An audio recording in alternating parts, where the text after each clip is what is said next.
Welcome to the eForms video tutorial series. The eTransfer form is unique because it's often completed by two separate parties at different times. In this tutorial, we'll be looking at the transferees portion of the eTransfer form, which includes boxes 12 through 20. We've also produced a video that concentrates on boxes 1 through 11 from the transferor's perspective.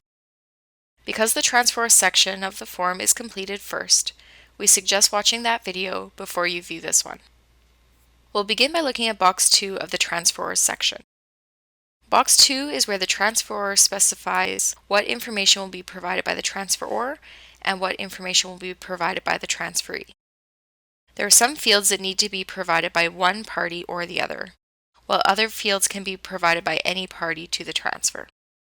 Box 2 allows the transferor to define who will be completing those fields.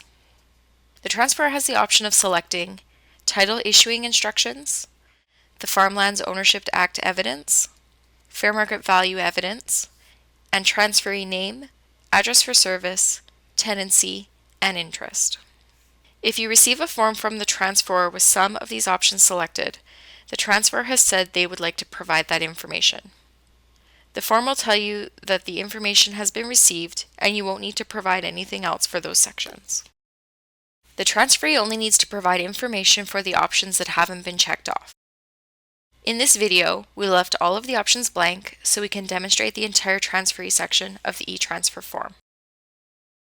Box 12 is the first box to be completed and is the transferee name and address for service.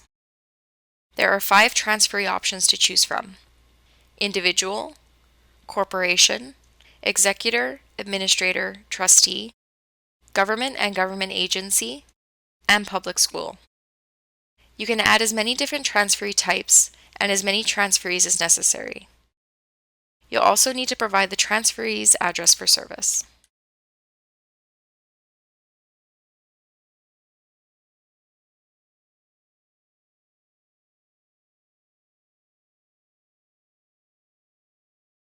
The name of the transferees are captured in box 12. In box 13, you'll identify how these transferees intend to hold title, the tenancy and interest they will acquire. Box 13 is used to create multiple interests, specify who will own each interest, be that one transferee, several joint tenants, or several parties as tenants in common. Create titles for the fee simple absolute, for a life tenancy, or a estate in remainder. Let's look at examples of how this box functions. Let's say 2 transferees will hold their interests as joint tenants as to an estate in fee simple.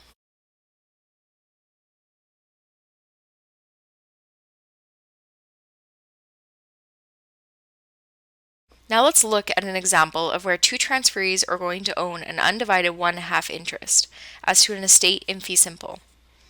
In this case, the box would be completed in this way.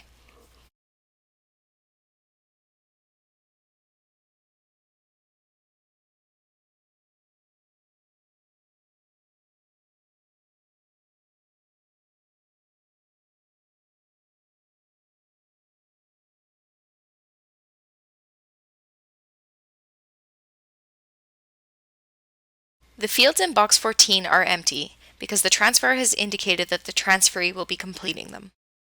Title issuing instructions are completely optional. For example, you may want a separate title issued for each of the 2 owners of an undivided half interest in the land, or you may want to consolidate 2 or more titles into one. If you choose to provide these instructions, you will first choose the most appropriate option and then specify how you would like the titles to be issued. The transferee provides the Farmlands Ownership Act evidence in box 15. There are many options to choose from, and you will need to select the most appropriate option. If you select that each transferee will be giving individual evidence, then the box will expand to provide space to give separate Farmlands Act statements for each transferee.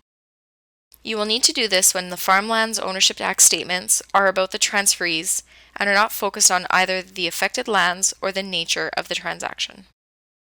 This section is where you indicate who will be signing the evidence, a solicitor and agent, or some or all of the transferees.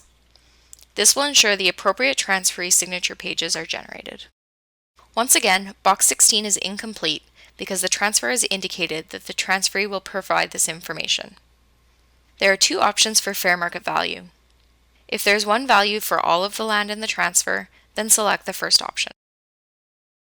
The first field to complete is the value of the land as a whole, and the second is the value of the interest in the land affected by the transfer.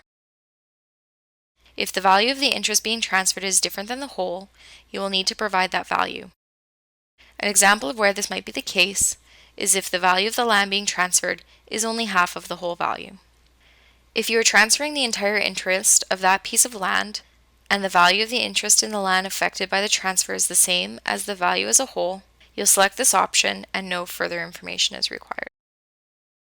The form lets you enter a fair market value for each of the various lands specified separately in box 4 of the transfer.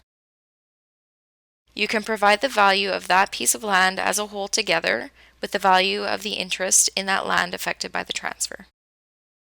Next, you will identify who will be providing the evidence of the fair market value. Your options are the solicitor and agent, a specified transferee, or all transferees. The option you select will ensure the appropriate transferee signature pages are generated. Note that all signature pages generated for other reasons, such as for farmland ownership evidence or tax exemption statements, will automatically have the fair market value listed. If a solicitor and agent will be providing either the Farmlands Ownership Act evidence or the fair market value, provide their name here. Box 18 is where you can claim a land transfer tax exemption if applicable. The default option in this box is that no land transfer tax exemption is claimed. If no exemption is being claimed, then no further information will be required. If one or more transferees are claiming a land transfer tax exemption, provide the details of the exemption claimed in this box. Select the transferee claiming the exemption from the drop-down list. If more than one transferee is claiming an exemption, you can use the plus icon to add additional transferees. A signature page will be generated for each party claiming a tax exemption, regardless of who is signing the fair market value or the farmland's ownership evidence. The exemptions available for selection will depend on the nature of the transferees. For example, the ability to claim an interspousal tax exemption on the transfer of non-commercial property will be available in a transfer to an individual, but not be available if the transferee is a corporation. Similarly, there will be certain exemptions that will only be available to a corporate transferee. Next, provide the fair market value of the interest in the land that is exempt from land transfer tax. This value may be all or only a fraction of the total fair market value. For your convenience, a reminder of the full market value has been provided in this box.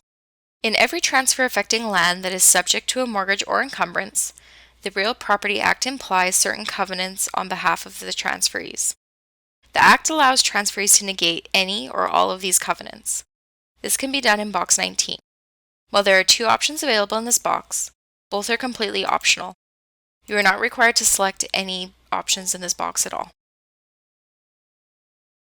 Box 20 is the last box on the content page of the transferee portion, and it's where you'll provide contact information for the person who prepared the transferee section of the e-transfer. If the same person prepared both the transferor and transferee sections of the form, you can save time by selecting the option and copy the information from box 11.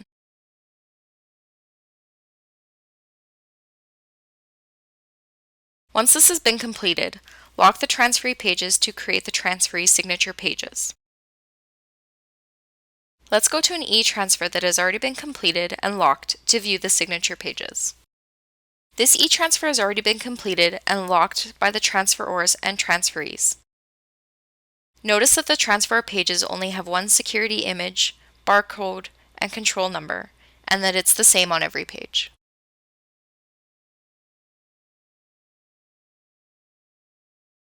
As you move to the transferee pages, there's now a second security image and a second control number that must match on every page.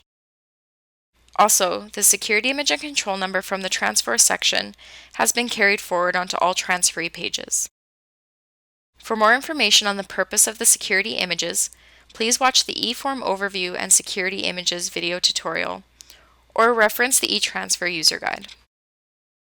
In this example, there are 3 transferees comprised of 2 individuals and 1 corporation. A solicitor and agent is signing the Farmlands Ownership Act evidence, and the transferees are signing as to fair market value. Let's look at the signing pages for this example. The first signature page is for the agent.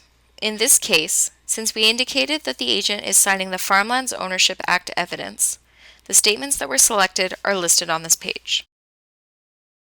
The next signature page is for one of the individual transferees. We indicated that the transferees are signing for the fair market value, so the statements that were selected for the tax exemption are listed on this page. The last signature page is for the corporation.